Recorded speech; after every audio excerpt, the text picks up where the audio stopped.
네, 옴니턴 논쟁에서 최근에 코어 측에서 옴니턴 옵션을 사용하지 않는 그 소스 코드를 머지, 즉 병합을 했습니다. 그래서 대략 10월쯤에는 코어 30 버전의 그 옴니턴 관련된 옵션 적용이 될 것 같은데, 그러한 시점에서 이제 제가 그동안 정리를 좀 해왔던 옴니턴 관련된 내용을 그냥 종합적으로 한번 쭉 정리를 하고, 저도 어느 정도 생각을 마무리하려고 합니다. 저는 저의 생각은 이러니까 이렇게 합시다 라고 저는 주장하지 않을 거고요. 제가 판단한 내용을 가지고 그냥 한번 쭉 저의 생각, 그리고 정리했던 자료를 떻게 했는지 그냥 그런 느낌으로만 설명을 할 테니까요. 여러분들께서도 직접 판단하시기 바랍니다. 이것은 이게 맞으니까 이렇게 하자, 저렇게 하자라고 할 수 있는 그런 성격이 아닙니다. 흑백의 논리라기보다는 일단 어떤 관점을 가지고 우리가 비트코인을 대할 것인가에 대한 개인적인 개인의 사적인 관점의 문제라고 저는 생각을 하고 있습니다. 그래서 그런 점들 좀 감안해서 살펴보시면 좋을 것 같습니다. 일단 현황을 좀 살펴보면 일단 구조적으로 그 옴니턴 제한을 없애는 PR이 먼저 올라왔고요. 그것은 폐기됐고 비슷한데 옵션 설정 자체를 옵션은 수정할 수 있지만 옵션 자체를 사용하지 않는 그런 방식으로 또 새로운 플리캐스트가 올라왔고 이제 그게 머지가 된 거라고 보시면 됩니다. 자, 일단 먼저 구조를 좀 보면 일단 블록이라고 하는 우리가 전체 장부를 기록하는 블록이 있고요. 그 블록을 전체 다 모아놓은 것을 블록체인이라고 부르기도 하고 전체 장부, 타임체인 여러 형태로 이제 부릅니다. 그냥 블록이 있는데 그 전체 장부라고 저는 요즘 표현을 합니다. 블록체인이라고 하는 용어를 그렇게 썩 좋아하진 않는데 뭐 문득문득 나오기는 하는데요. 저는 그냥 일반적으로 전체 장부 이렇게 부릅니다. 이 전체 장부, 이 블록과 UTXO는 각자 관리하는 데이터베이스가 있습니다. 자, 블록은 압축하지 않고 저장을 하고요. UTXO는 압축해서 저장한다고 합니다. 미리 또 참고로 말씀드리면 지분전쟁 디스코드의 기술 쪽 채널이 있어요.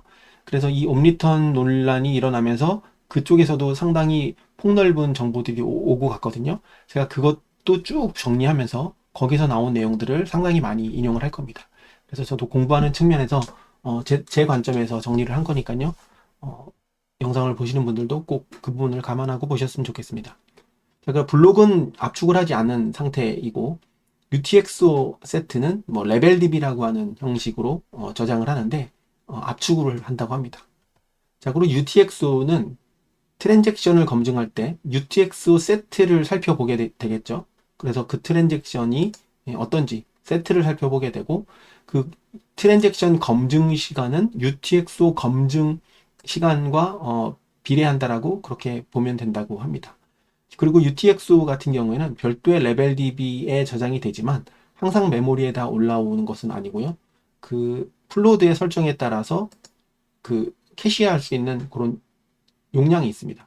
일반적으로 코어 같은 경우에 450MB 정도를 캐시로 보관하고 있기 때문에 그 용량을 늘리면 요 검증 시간이 더 빨라지겠죠? 메모리에 올라가는 양이 늘어나기 때문에 더 빠르게 SSD보다는 메모리에 올라가서 처리하는 게 조금이라도 더 빠르기 때문에 검증하는 시간이 줄어들 겁니다.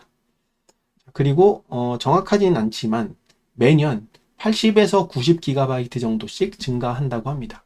그러니까 이런 추세로 본다면 1TB의 추가 용량이 꽉 차는 시점은 대략 10년 정도 소요가 됩니다. 그래서 현재 플로드를 제가 만들어 드리거나 많은 분들이 플로드를 구축을 하실 때 2TB를 구입을 하시는데 현재 플로드 기준으로 대략 한 800기가에서 기가 왔다 갔다 사용을 합니다.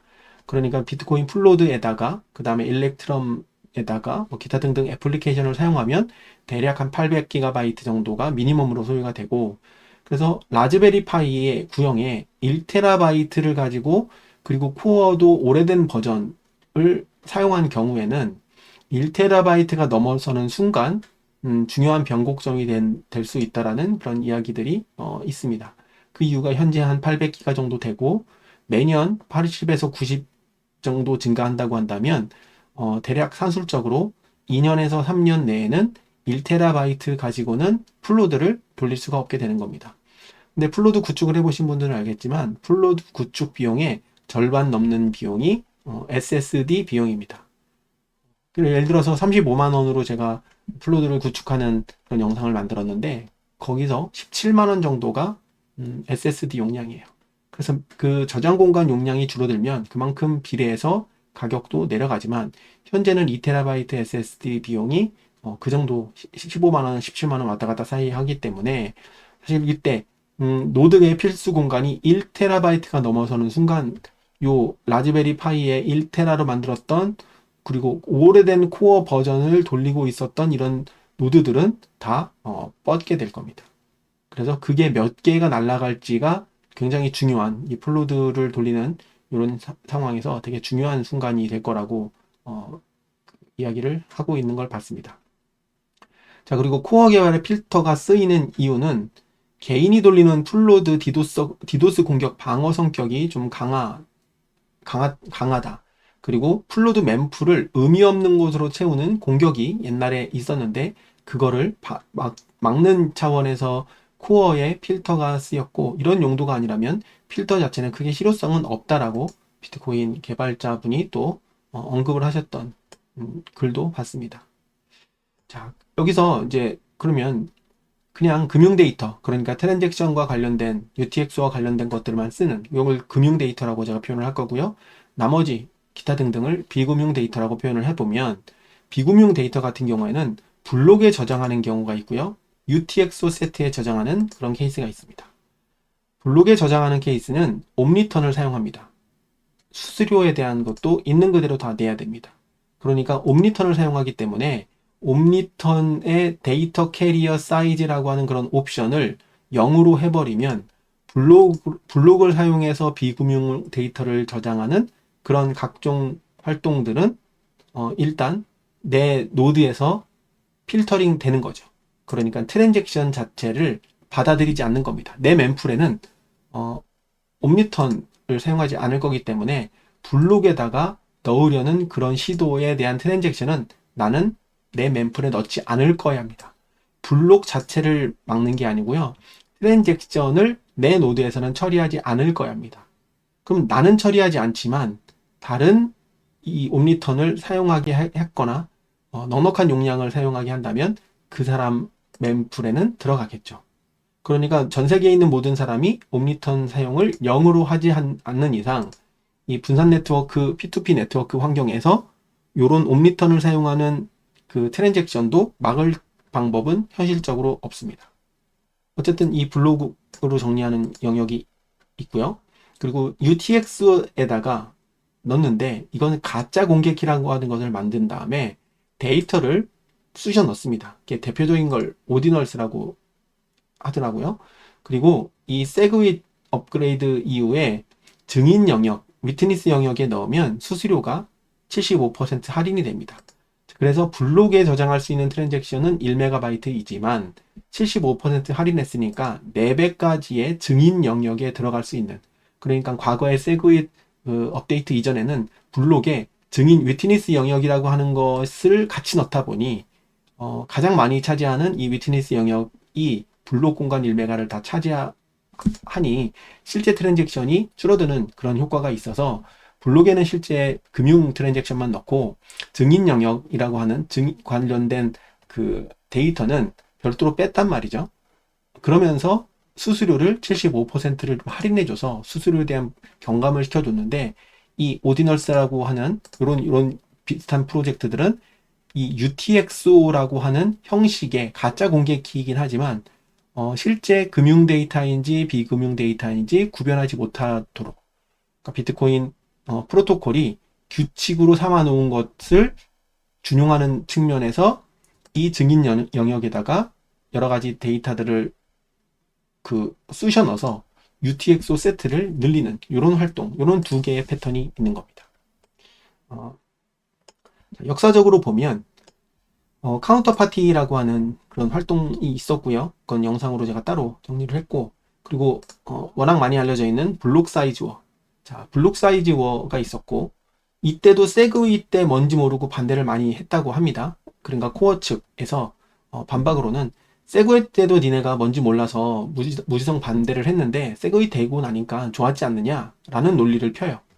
그리고 필터의 옵션을 없애는 것, 그리고 뭐 CTV라든가 뭐 CSCF인가요? 뭐 그런 것들도 어 지금은 그런 느낌이지만 세그위 때 반대한 것 같은 느낌이지만 실제로 그걸 통해서 우리가 비트코인을 베이스 레이어 삼아서 다양한 활동을 할 수 있을 거야 라는 그런 방식으로 이렇게 접근을 하는 그런 주장들도 있었습니다.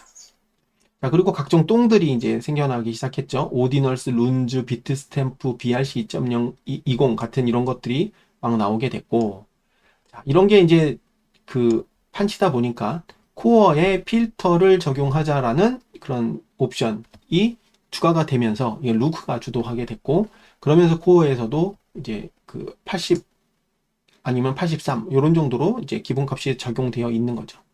자, 그러면서 요걸 필터를 아예 없애버리는 노츠라고 하는 비트코인 코어에 하드 포크된 구현체가 있고요. 요 노츠 포크가 일어난 다음에 사무라이 월렛의 월풀 서비스가 이 노츠를 돌리는 사람들에게는 딜레이, 즉 전달이 되지 않는 문제가 있어서 논란이 한번 된 적이 있었습니다.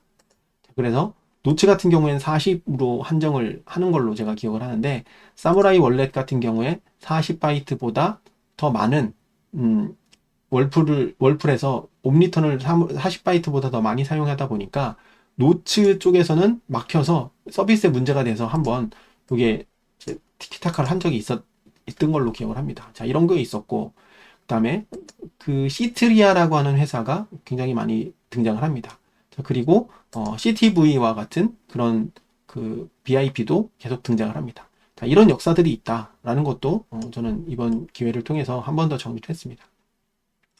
자, 그리고 계속 정리를 하다 보니까 이제 오해를 하고 있는 부분들이 좀 있는 것 같은데 이것은 이전에 제가 그 비트코인 최근에 그 옴니턴 관련된 옵션을 사용하지 않는 걸로 머지하기 이전에 정리를 한 건데 아직까지는 좀 그 까리까리합니다.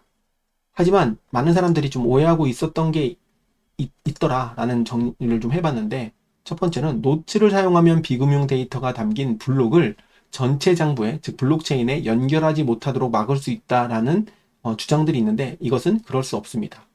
아까 말씀드렸듯이 옴니턴을 사용한 다른 뭐 그런 똥 프로젝트라고 해도 비트코인이 허용할 수 있는 그런 규칙을 어기지 않았기 때문에 일단 내 플로드에서 내 멤플에는 그 똥 묻은 트랜잭션을 넣지 않겠어 정도의 의사 표명이지 내가 아니더라도 그냥 기본적으로 돌리고 있거나 아니면 그 피터 토드가 만들어 놓은 뭐 리브라 릴레이를 쓰거나 기타 등등 커스텀으로 쓴 그런 것들이 있다면 그러한 것들을 통해서 멤플이 그런 규칙을 준용하는 플로드에 들어가고 그 플로드에 들어간 것을 채굴자가 블록에 담아주면 블록은 생성이 됩니다. 그리고 그것이 최장 체인 규칙에 의해서 가장 긴 블록체인에 붙었다라는 것이 승인이 되게 되면 이제 전체 플로드에게 자, 블록이 생성됐고 검증이 끝났으니까 자, 이제 여러분들 블록체인에 이 블록을 담아주세요라고 쫙 전파를 합니다. 그러면 나는 내가 노츠를 돌리고 있다고 가정을 했을 때 노츠의 옴니턴의 데이터 캐리어 사이즈를 0으로 했다고 해도 블록을 막을 수 있는 방법은 없는 겁니다. 그냥 그 똥들이 묻어있는 블록은 그냥 받는 거고요. UTXO 세트에 들어가 있는 그런 가짜 공개 키를 활용한 프로젝트들도 UTXO 세트도 계속 동기화가 되기 때문에 다 내 플로드에 저장이 됩니다. 그러니까 전체 장부에 똥을 넣지 않을 수 있다? 그것은 그럴 수 없다. 잘못된 오해고요. 그리고 코어 개발자들은 스패머들에게 돈 받아먹고 비트코인을 망하게 하려고 한다? 정확한 속내, 뭐 개인적 사정까지는 모르지만 저는 아니라고 생각하고 있습니다. 다 같이 비트코인에 대한 비전과 그리고 비트코인에 대한 어떤 그 디지털 사운드 머니라고 하는 그런 속성은 다 동일하게 저는 갖고 있다라는 생각은 하고 있습니다. 근데 뭐 속내를 뭐 트로이 목마일지 그것까지는 저는 모르겠지만 적어도 코어 진영 자체가 악의 축이다라고 생각하고 있지는 않습니다. 자, 그리고 코어 점유율은 중앙화냐 아니냐라는 논란도 있는데, 예를 들어서 지금 뭐 자주 올라오는 뭐 지금 노츠가 퍼센트가 제가 최근에 본 게 11%가 넘었어요. 그전에는 거의 그 뭐 2% 수준이었는데 지금은 11%가 넘었단 말이죠. 그때 어떤 얘기가 나왔었냐면 코어 때문에 이 비트코인 프로토콜 구현체가 중앙화되어 있다라는 비판을 하는데, 사실 이거는 중앙화가 아니라 선택받은 거라고 저는 생각합니다. 사토시 나카모토로부터 시작한 정통성 있는 구현체이고요. 그렇기 때문에 가장 많은 개발자들이 거기에 달라붙어서 지속적으로 개발을 하고 있고, 그리고 그 속에서 다양한 기술적인 시도라든가 뭐 이런 것들이 일어나고 있고, 최근에 그런 논란이 있어서 이게 다시 한번 재점화된 거지만 정통성이 있는 구현체이기 때문에 가장 비율이 높은 게 맞다라고 생각을 합니다. 그리고 포크 외에 순수 재구성한 구현체는 사실 몇 개 없다라고 생각합니다. 그러니까 비트코인 D라고 하는 I 정도 말고는 나머지, 그리고 비트코인 JS인가라고 하는 것들이 또 있는데, 그런 몇 개 말고는 순수하게 그 비트코인 프로토콜을 밑바닥부터 구현한 그런 구현체는 몇 개 없습니다. 대부분은 하드포크 한 거죠. 비트코인 노츠도 코어를 28점 버전대에서 하드포크해서 기타 등등 그 노츠 철학에 맞는 옵션을 넣고, 그 다음 버그를 수정하는 뭐 그런 방식으로 운영을 하고 있고, 그 다음에 무슨 데이즈인가 하는 뭐 파람 노드를 운영하는 사람도 하드포크해서 그렇게 운영을 하고 있는 것이지, 실제로 순수하게 동작할 수 있는 구현체는 사실 몇 개 없다. 이 정도로 보면 됩니다. 자, 그리고 코어 개발자들은 비트코인을 돈으로 보지 않는다? 저도 이거는 반대를 합니다. 자, 대부분 돈으로 저는 보고 있다고 생각하는데, 돈 플러스 알파. 그러니까 비트코인은 돈만 다룰 수 있는 거야 돼. 금융 데이터만 다뤄야 돼. 라고 하는 축이 있다면, 비트코인은 돈 플러스 오픈 프로토콜이기 때문에 그 속에 담을 수 있는 여러 가지 다른 데이터도 담을 수 있어. 라고 보는 사람들도 꽤 있다고 생각합니다. 그러니까 지금 코어와 필터 측이라고 부르는 이 논쟁은 요 두 개에서 저는 갈린다고 보는 거죠. 그냥 비트코인은 돈이어야만 해. 하지만 돈이어야만 하는데 돈이지 않은 다른 비금융 데이터를 넣는 것을 반대하기 위해서 필터는 반드시 필요해. 근데 필터의 옵션을 없애는 코어 측은 잘못된 거야 라고 주장하는 측이 필터 측이고, 코어 측은 비트코인은 돈 당연히 맞고, 하지만 돈 이외에 이것은 뭐 새로운 구현체이기 때문에 다른 것들도 넣을 수 있는 기술적인 일종의 데이터베이스일 뿐이야. 그러니까 돈과 관련된 비금융 데이터도 막을 필요가 없어. 그리고 막을 수도 없어. 자, 이런 상황인 거예요. 자, 그리고 노츠는 코어를 대항할 수 있는 신성한 구현체이다 라고 혹시 생각하는 사람이 있다면 저는 그렇게 생각하지 않습니다. 비트코인을 구원할 구원자라고 저는 생각하지 않고 있어요. 새로운 구현체가 아니라 리베이스라고 표현합니다. 리베이스라고 표현하더라고요. 그러니까 비트코인 코어라고 하는 정통성 있는 구현체가 없었다면 노츠도 존재하지 않는 겁니다. 자, 그리고 노츠가 지금 28.1 버전인가의 현재 상황인데, 그것을 업데이트하는 게 이제 더 이상 코어 측에서 코어와 관련된 걸 하드포크해서 하는 게 아니라 독자적으로 운영이 된다라고 해도 이 뿌리는 코어임이 분명하고요. 그리고 이 리베이스라고 표현한 걸로 봤을 때는 분명히 코어의 역할이 중요하다라는 것도 담겨져 있습니다. 자, 그리고 이게 가장 저는 좀 꺼림직한 게, 유지 관리는 루크 한 명, 기터브 계진입니다. 기터브의 이 노츠 쪽 프로젝트를 보면 루크 한 명만 되어 있어요. 실제로 그 소스 코드를 여러 명이 논의를 하면서 개발을 해온다라면 거기에 참여하는 컨트리뷰터들이 막 있을 텐데, 현재는 루크만 있습니다.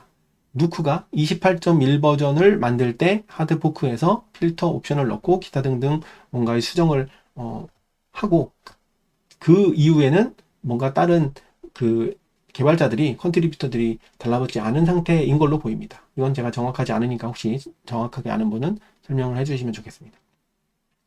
자, 그리고 비트코인의 피아트 환율, 그러니까 비트코인 가격이라고 부를게요. 충분히 높아지면 문제가 해결된다라고 주장하는 사람들도 있습니다. 왜 그러냐면 어차피 비금융 데이터를 가지고 장난치는 그 똥들은 그걸 통해서 한탕 해먹고 싶어 하는 것 뿐이지, 비트코인 수수료가 높아지고 가격이 높아지면 그들이 태워야 하는 돈이 많기 때문에 자연스럽게 없어질 거야 라고 이야기를 하지만, 돈 벌거리가 생기면 언제든지 다른 형태로 출몰할 수 있다는 게 제 생각입니다.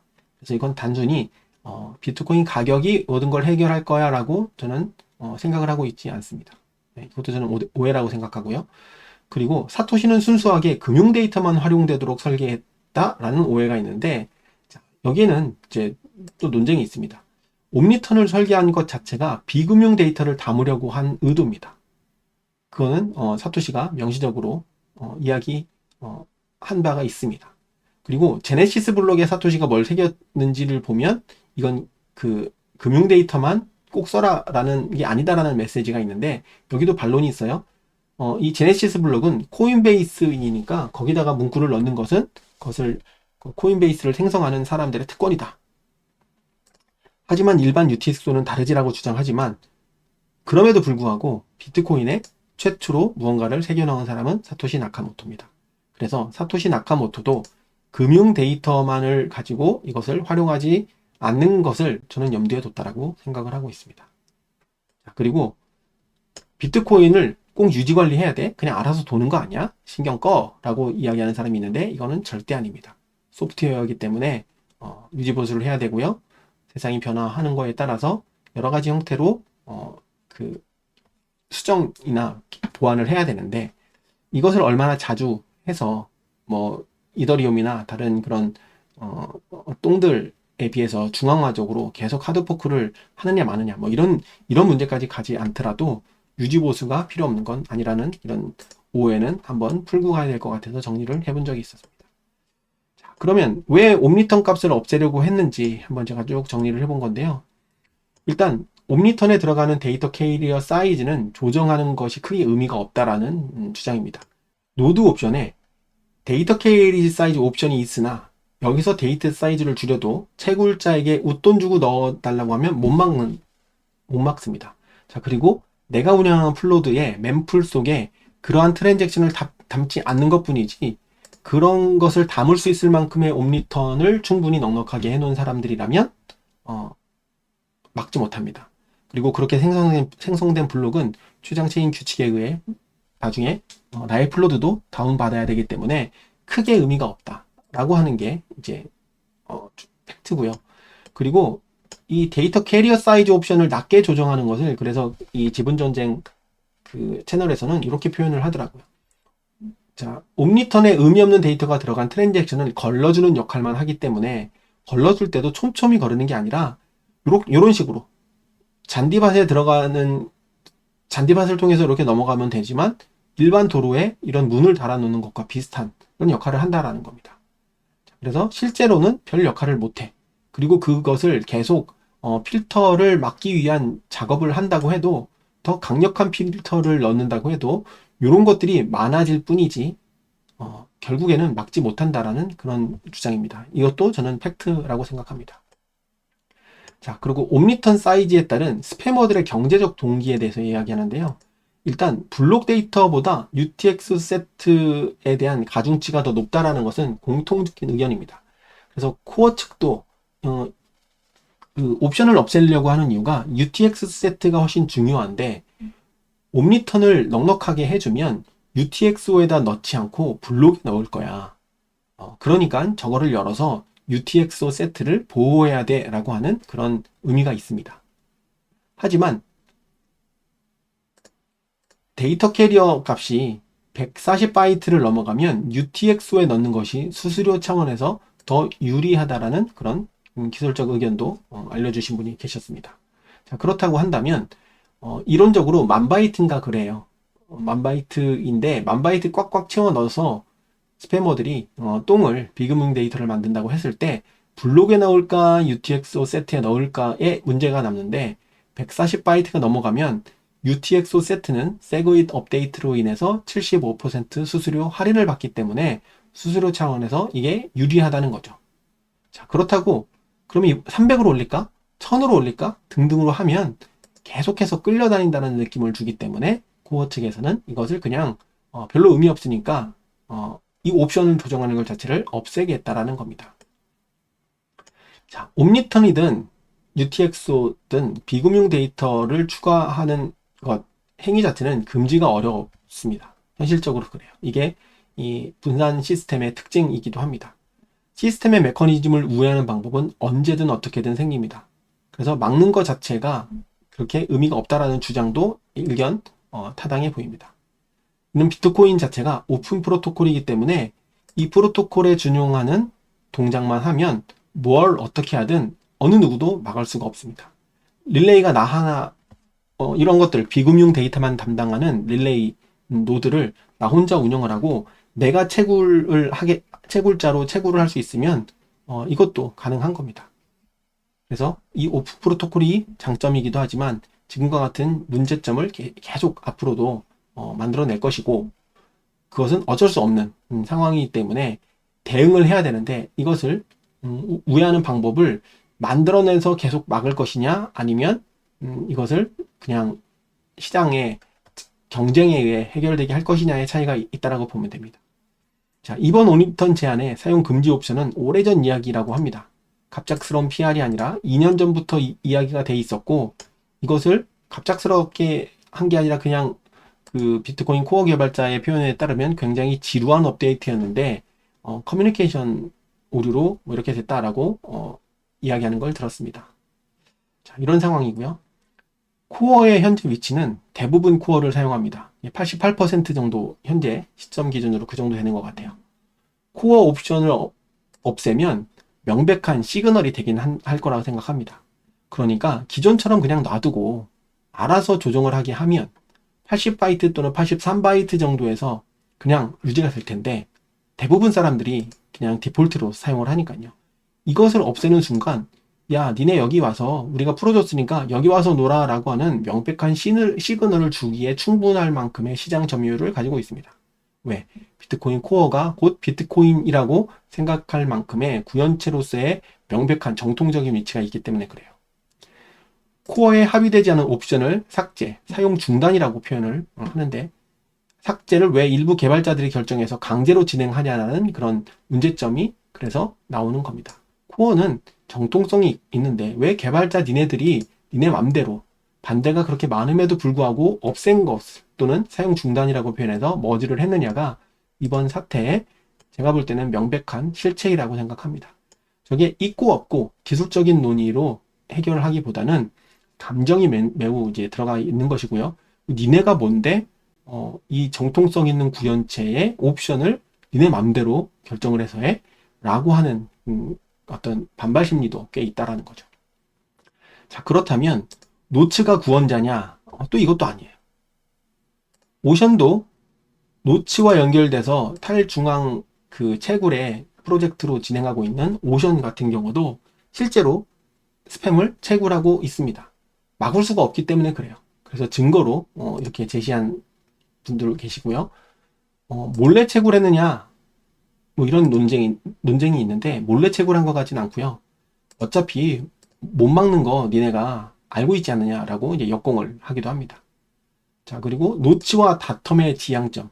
그래서 이 오션이 다텀이라고 하는 이 별도의 그 프로토콜이죠. 채굴을 위한 프로토콜을 만들어서 이것을 한 이유는 비금융 데이터를 채굴하게 못하는 것 이게 핵심이 아니고 채굴 템플릿의 분산화가 목적이기 때문에 템플릿은 총 4개가 있다라고 제가 이제 봤습니다. 오션 디폴트, 코어 안티 스팸, 코어 데이터 무료 이런 옵션이 있는데 이런 여러 가지 채굴 템플릿의 분산화를 목적으로 하는 그런 프로토콜이다. 그래서 스트라텀과 다르게 채굴의 탈중앙에 기여를 하겠다라는 게 지향점이기 때문에 이런 것이 들어오고 안 들어오고는 그렇게 중요한 게 아니다.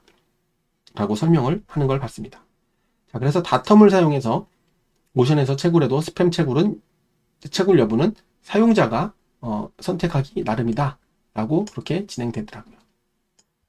자, 그래서 제가 여러 가지 이제 그 토론 영상들도 좀 이렇게 보고 했는데요. 제가 번역하지 않은 다른 토론 영상을 LMM을 통해서 요약을 한번 또 해봤습니다. 자, 피터 토드하고 시노비가 찬성 측인데 어떻게 주장을 하고 있냐면 제가 번역한 그 더빙이나 번역한 영상들은 따로 보시면 되고요. 이건 제가 번역하지 않은 영상 중에서 내용이 좀 복잡해서 그냥 LMM을 돌려서 정리를 해본 겁니다. 자, 제한 때문에 데이터를 다른 아웃풋에 넣어서 UTXO 세트가 불필요하게 커지고 있다. 작은 UTXO 세트는 노드 성능 및 프루닝 속도에 유리하다. 이게 커지니까 UTXO 세트를 늘리지 않는 게 중요하겠죠. 일부 프로토콜, 타임스탬프 같은 것은 80바이트 이상의 오피리턴도 필요하다. 자, 이 타임스탬프, 오픈 타임스탬프라고 하는 게 피터 토드가 만들어서 운영하고 있는 프로젝트이기도 합니다. 자, 그것도 이 오피리턴을 써요.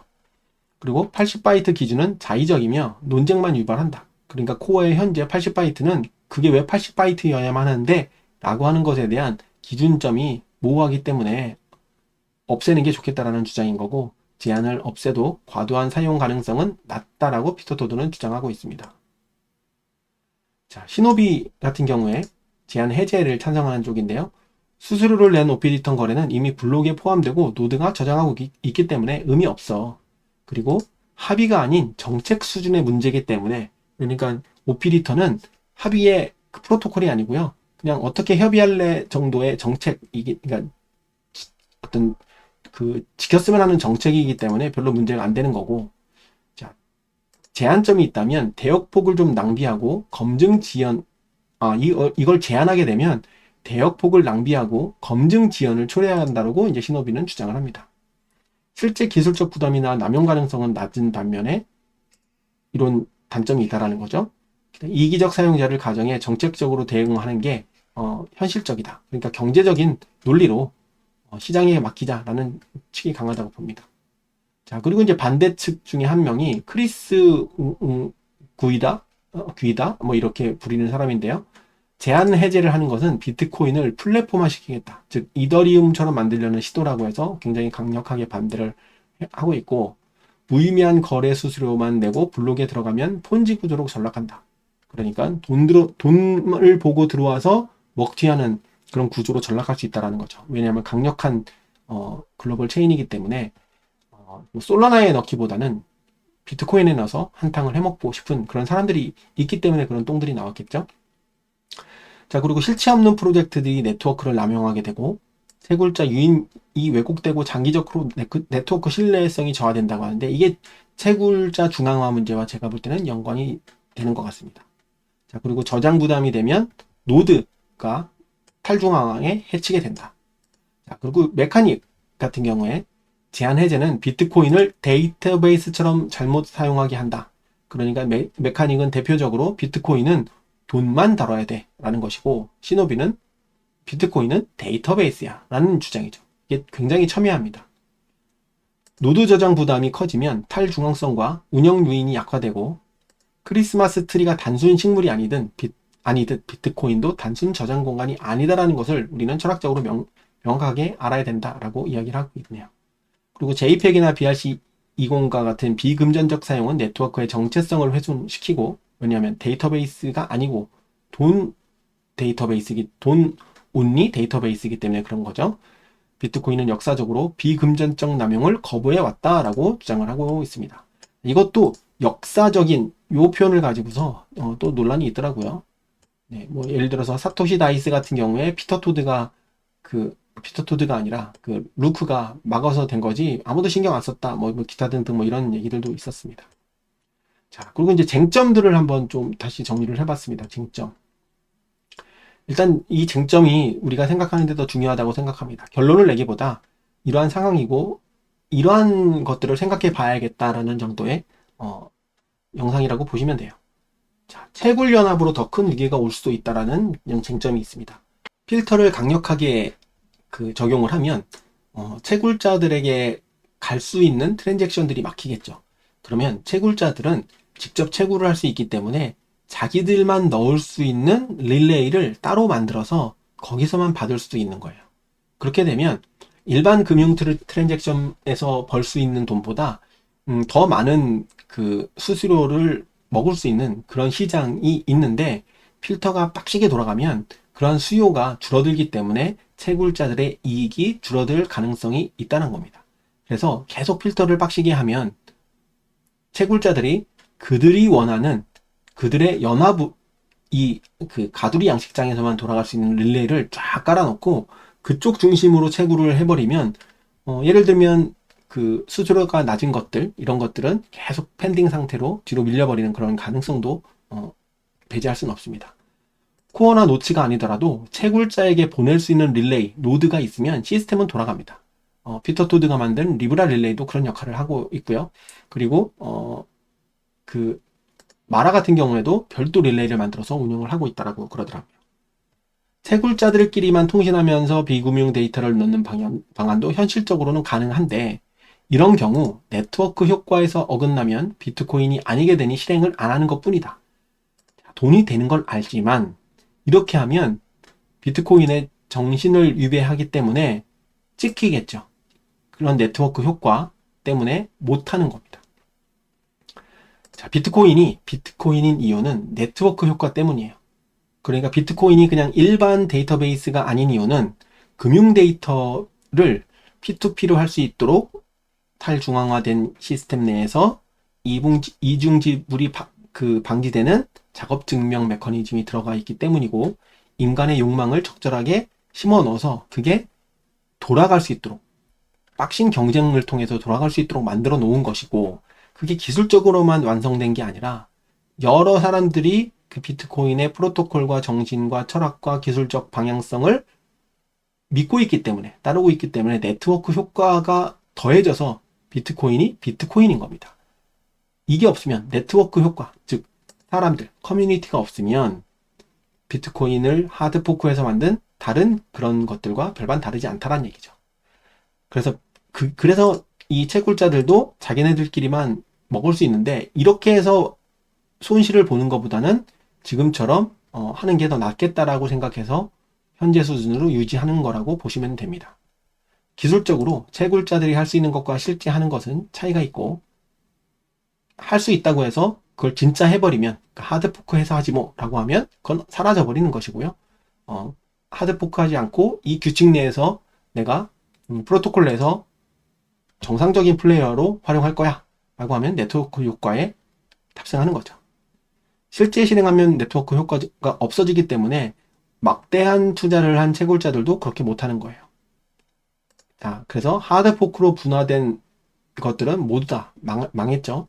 그러면 과연 네트워크 효과는 어디서 오는가에 대한 성찰을 할 필요가 있습니다. 그게 지금 코어 측이 직면한 과제라고 생각합니다.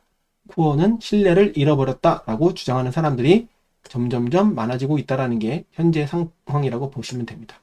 자, 그래서 이런 채굴 연합에 대항하기 위해서 다텀, 데이텀 이렇게 표현하는 이 다텀의 출현 배경인데 채굴의 탈중앙화라는 화두를 의미있게 던진 멋진 사례라고 생각하고 이 메카닉이 주도하고 있습니다. 그래서 이런 쟁점, 제가 가장 지금 중요하게 생각하는 쟁점 중에 하나입니다. 자, 그리고 우리가 생각해 볼 거는 전체 장부에는 어떤 데이터가 들어가야 하나? 자, 들어가야만 한다라고 생각하면 금융 데이터만 들어가야만 한다라고 생각하면 비트코인은 금융 데이터베이스가 되는 거고요.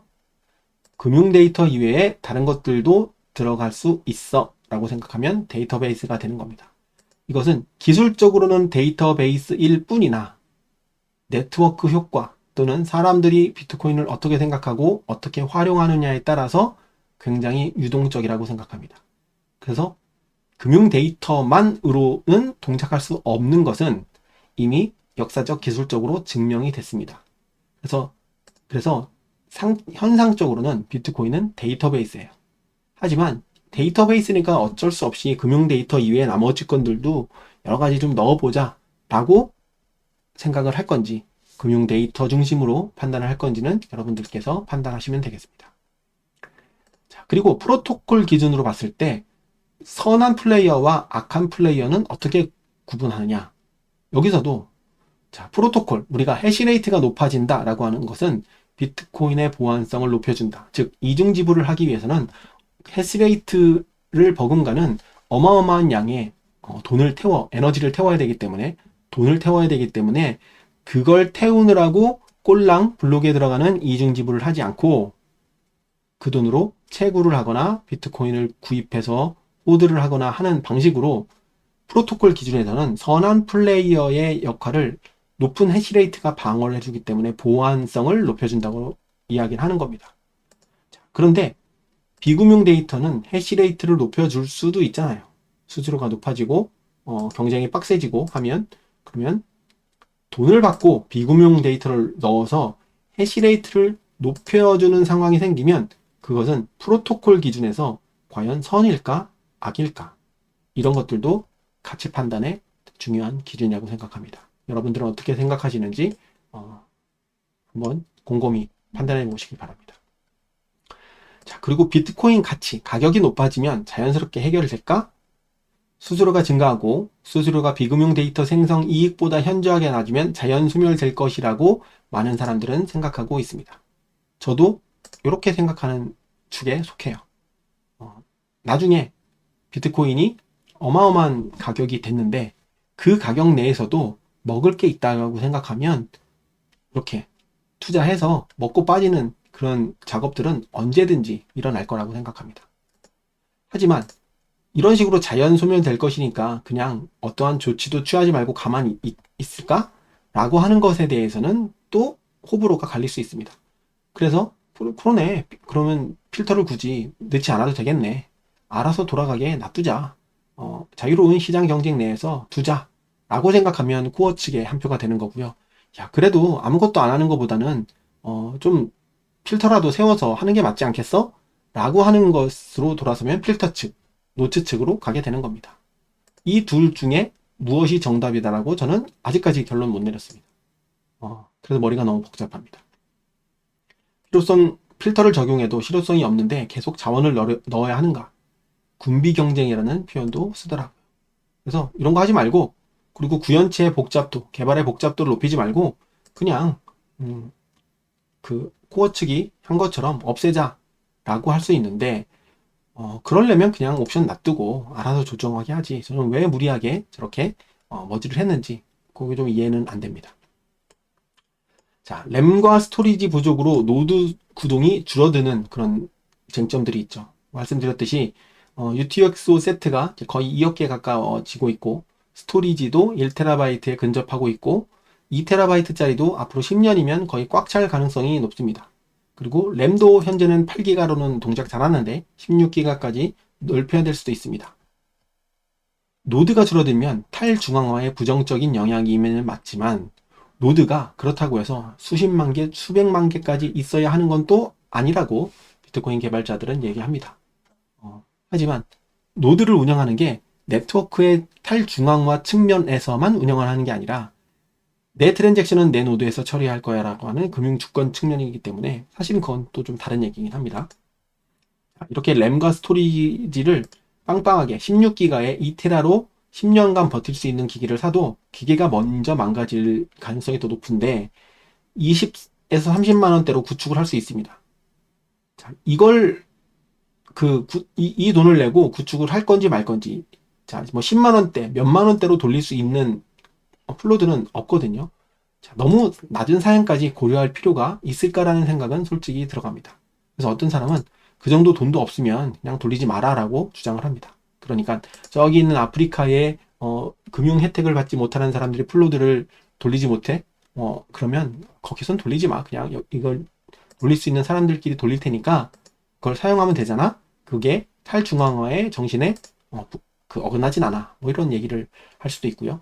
마창쿠라 같은 경우도 사실 탈중앙화기보다는 라이트닝 네트워크를 SMS를 사용할 수 있는 방식으로 연동한 거기 때문에 사실 또 이것과는 또 관계가 또 없다고 생각합니다. 자, 그렇다고 해서 현실적인 제약이 있다고 해서 제약을 없애는 것이 맞는가? 그리고 코어 개발자 몇 명이 반대가 더 많음에도 불구하고 그 옵션 병합을 추진하는 게 맞는가에 대해서는 좀 복잡합니다. 그리고 기본 옵션이 많을수록 시스템 복잡도는 증가하고 유지보수 시간과 비용이 증가하는 것은 당연하기 때문에 줄이는 것도 이해를 합니다. 하지만 옴리턴 제한값을 없애면 마음동을 싸라는 시그널을 주는 것도 분명합니다. 정통성 있는 구현체이기 때문에 그렇습니다. 커뮤니티 속에 또 다른 쟁점들이 있습니다. 자, 개발과 비개발 위상 논쟁인데요. 자, 일단 개발을 할 수 있는 분들은 개발도 모르는 것들이 라는 주장을 하는 걸 봤습니다. 네. 그래서 코드에 기여하지 않는 것들이 말이 많네. 뭐 이런 느낌으로 이야기하는 사람들도 있고요. 그렇지 않은 사람들은 개발만 아는 것들이 라는 또 반대로 욕을 하는 사람들도 있습니다. 개발이 그래서 중요하긴 하지만 개발만 아는 것이 중요한가? 라는 것에 대한 생각도 좀 여러분들 어떻게 생각하시는지 궁금하고, 개발만 있는 게 아니라 문화도 중요하다. 개발 없이 뭘 할 수 있다고 말만 하냐? 문화가 있어도 개발 없으면 안 된다라는 측이 있고요. 비개발 영역에 네트워크 효과가 없으면 비트코인은 비트코인이 되는 게 아니다 라는 주장들도 있습니다. 자, 그래서 개발과 비개발에 대한 이런 쟁점들도 굉장히 활발하게 타올랐던 것 같습니다. 자, 개발 영역에서도 또 나눠요. 기여 관련해서, 컨트리뷰트 관련해서 말로만 하지 말고 코드로 말해라. 네가 코드로 만들어서 PR 올려봐. 그럼 검토할게. 못해? 그럼 말로 하지 마. 코드로 말해라. 이렇게 주장하는 사람들도 있고요. 코드로 올려도 맞거나 승인을 안 하잖아 라고 주장하는 그런 영역들도 있었습니다. 또 이런 주장도 있습니다. 노드 따위가 뭘 할 수 있는데 UASF는 의미 없다. 비트코인 매거진을 편집장을 운영하는 사람도 UASF는 의미 없고 자기가 UASF에 참여한 것을 후회하고 있다라는 트윗도 올리기도 했습니다. 그리고 채굴이 핵심이다. 채굴자가 그렇게 많은 돈을 태워서 움직이는데 채굴자의 수익과 관련된 부분들이 줄어들면 채굴자들은 노드 너네들 필요 없고 플로도 필요 없고 채굴자 몇 명이서 연합체를 만들어서 할 수 있어. 그러니까 채굴이 기왕짱이야 라고 주장하는 사람도 있습니다. 그리고 플로드 영향은 별거 없어 라고 주장하는 게 맞물려 있는 거죠. 자, 그래서 이런 주제가 있는데 여러분들은 어떻게 생각하시는지 궁금합니다. 그리고 트랜잭션에 화이트리스트를 만들자라는 그런 얘기도 있었어요. 그래서 트랜잭션을 통과할 수 있는 목록을 만들자라는 건데 만들어도 결국에는 이런 거밖에 안 됩니다. 우회할 수 있는 방법은 얼마든지 있고, 기존 피토토드는 닫혔지만 새로운 유사한 PR은 이제 병합이 됐기 때문에 옵션 수정은 가능하지만 이것도 점차 사용하지 않는 걸로 가기 때문에 몇 년 지나면 옴리턴 해제에 대한 필터는 코어 쪽에서 사라진다고 보면 됩니다. 자, 그리고 뭐 소수 의견이긴 하지만 똥 치울 수 있도록 UTXO 중 일부를 날려버리자. 봤더니 UTXO 절반이 1000사토시 미만이고 그 중에 30%가 똥이더라. 그러니까 이걸 싹 날리는 게 어때? 라는 주장도 있는데 그건 사실 말도 안 되는 주장입니다. 그래서 이런 쟁점들이 이번 옴리턴 전쟁을 통해서 정말 많은 형태로 오고 가고 있었던 것을 확인할 수 있었습니다. 자, 그러면 우리는 어떻게 해야 될까? 나는 어떻게 해야 될까? 이런 고민들을 좀 보겠습니다. 일단 기술로 풀자라는 측면인데요. 기술만으로는 해결할 수 없습니다. 사토시가 작업 증명 메커니즘을 완성할 수 있었던 것도 기술과 인간의 욕망을 적절하게 융합했기 때문에, 그러니까 통합적인 접근이 있었기 때문에 가능합니다. 그래서 기술로 풀자라는 측면에서 기술만으로는 해결할 수 없고 기술만으로는 네트워크 효과가 달성되기 어렵다고 생각합니다. 하지만 기술로 풀 수 있는 것들이 있고 U3XO라고 하는 이런 그런 기술들도 지금 준비되고 있고 BIP 준비 중이고 이것도 한바닥 파볼 것이 좀 많습니다. 그래서 기술로 풀어야 되는 것에 대한 부분을 저는 조금 더 관심 있게 지켜보려고 노력하고 있습니다. 반면에 비기술로 풀면 돼. 기술은 따라올 거야. 비트코인이 디지털 사운드 머니의 역할을 제대로 하게 돼서 네트워크 효과가 많아지고 가격이 올라가면 해결되니까 비트코인을 활용하는 측면을 더 알리자. 이런 접근도 있을 수 있고요. 기술 영역이라도 관심을 가지고 목소리를 내면서 논의를 하자. 비개발 쪽이라도 떠들어야 된다.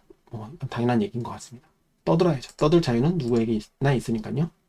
자, 그리고 기술적인 트렌드를 조금 보면 저는 오히려 이쪽에 가깝습니다. 좀 복합적인데 비중으로 따지면 기술에 대한 관심을 좀 더 저는 늘려야 되겠다라는 생각을 했고, 역할도 늘려나가야 된다 이런 동시에 하고 있으면서 이런 것들이 오히려 이 논란을 나중에 해소해 주지 않을까라는 생각을 그냥 조심스럽게 하고 있습니다. 예를 들면 2테라의 SSD 비용이 가장 큰 비중을 차지하는데 이거를 HDD로 이전하면 가격이 많이 저렴해져요, 실제로. 그래서 한 4테라짜리 HDD 담아놓고 X86 기반의 그 미니 PC에다가 외장으로 연결하면 비용이 그렇게 크게 들지 않습니다. 그래서 이런 방식으로 초기 비트코인 다운로드, IBD라고 하죠. 이니셜 블록 다운로드라고 하는 블록 다운로드 IBD의 속도만 좀 느리는 것도 괜찮다면 HDD 하드도 괜찮습니다. 그래서 이런 것도 하면 그 저렴한 플로도 구축할 수 있고요. 스토리지 비용도 지속적으로 줄어들겠죠. 그런 무슨 법칙들이 있지 않습니까? 그래서 스몰 블록 사이즈가 지금처럼 유지되기만 한다면 데이터 증가에도 결국 큰 문제가 아닐 수 있기 때문에 스토리지 비용도 점차 낮아져서 UTXO 세트가 높아지고 램 소요량이 많아지더라도 저는 극복할 수는 있을 것 같습니다. 그러니까 똥들이 날뛰어도 이런 하드웨어나 네트워크 대역폭이나 이런 것들이 점차 발전하면 악영향을 끼치는 것보다는 악영향을 끼치는 게 데미지가 좀 적을 것 같다는 느낌은 있고요. 그래서 향후 10년 정도 안심하려면 최소 16기가 램의 2TB 저장 공간 정도로 구성하면 좋겠다라고 생각을 해서 제가 X86 기반의 플로드 영상도 만든 이유가 있기도 합니다. 이런 내용들을 가지고 제가 한번 옴니턴 관련된 제가 그동안 정리했던 내용들을 한번 쭉 풀어봤습니다. 정답은 저도 아직 못 내리겠고 비교적 이제 최근에 했던 코어의 머지, 그래서 버전 30에 들어갈 옴니턴 옵션의 사용 중단, 이것 때문에 매우 혼란스럽긴 하고 정답이 없습니다. 누가 선이고 누가 악이고 이런 게 아니라 어떤 식으로 이걸 어떤 관점을 가지고 판단하는 것이 내가 다른 사람을 믿지 않고 베리파이 할 수 있는가, 이런 관점에서 최대한 많은 자료들을 좀 보려고 노력을 했고, 제가 정리하는 방식대로 한번 정리한 것을 자료를 보면서 그냥 정제되지 않은 언어로 설명을 해봤습니다. 여러분들도 옴니턴에 대해서 관심을 가지시고, 기술은 난 잘 모르겠으니까 무지성으로 그냥 가자 외치지 말고 반복해서 습득을 하면서 내가 모르는 것을 과연 100% 믿으면서 갈 수 있겠어? 라고 하는 그런 Don't Trust Verify 정신을 가지고 조금 더 관심을 가져주시기를 바랍니다.